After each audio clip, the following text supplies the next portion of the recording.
Yesterday, I met with a business owner who asked me what he can do to improve the customer experiences of his business. In other words, what can he feels like his team is not delivering quality on a consistent basis. And that's really important because repeat business generates profits. And if you don't have repeat business, you're not going to be getting the profits that your business is capable of generating. And secondly, referrals come from consistent delivery of a service. You're not going to refer someone into a business if one day you get good service, the next day you don't, the next day you don't, but the fourth day you do. So consistency is key for delivering a top quality customer experience. And so we talked about three primary things. The first is surveys. I asked him if he surveyed his clients. He said no. I asked him why not. He didn't really have a good answer. But it reiterated to him the importance of understanding how your customers feel about the service they receive from your business. What do they like? What areas would they improve? How would they score your business on an overall basis? You know, it's not until we get complaints that we're really able to dig into our internal processes and fix things. Complaints tell us where we need to be focusing our attention. So don't be afraid to survey your clients because it will have a huge impact on your success in delivering a high quality customer experience. The second thing we talked about was processes. The importance of documenting step by step each process in your delivery chain that impact your clients. Dig into those processes to better understand how they're impacting your clients. And that's where surveys can come into play as well. Your surveys can help you understand which of the boxes in your flow chart need to be opened up and looked at because it's causing some complaints.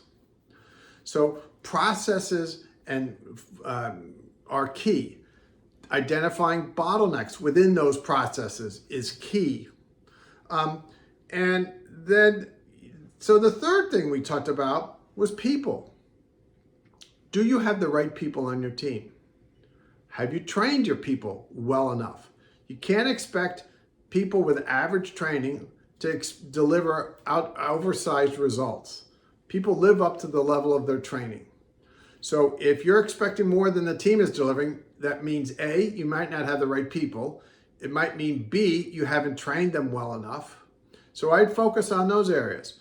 And an interesting exercise to do along those lines is to meet with each one of your employees and ask them tell them to write down the 10 most important things that they do on their job.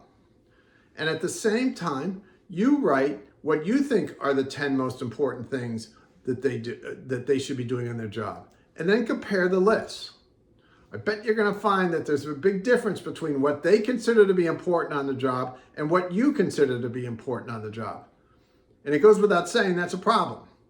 You know, if they're thinking that this way is the way most important and you're thinking something different, there's a disconnect there. And that could be causing some inefficiency within your supply chain or your delivery chain.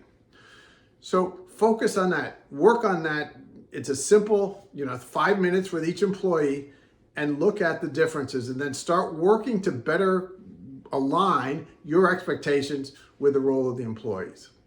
Training, we talked about training. I would suggest that you not do the training. I would suggest that you involve the person that's actually doing the work the best and have them do the training.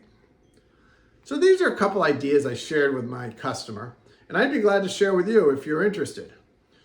To do so, there's a link beside this video. Click on it and let's schedule a short conversation, no cost, no obligation, and I'll be glad to dig in with you and give you some ideas around what you can do in your internal processes to increase the wow factor that you're delivering to your clients.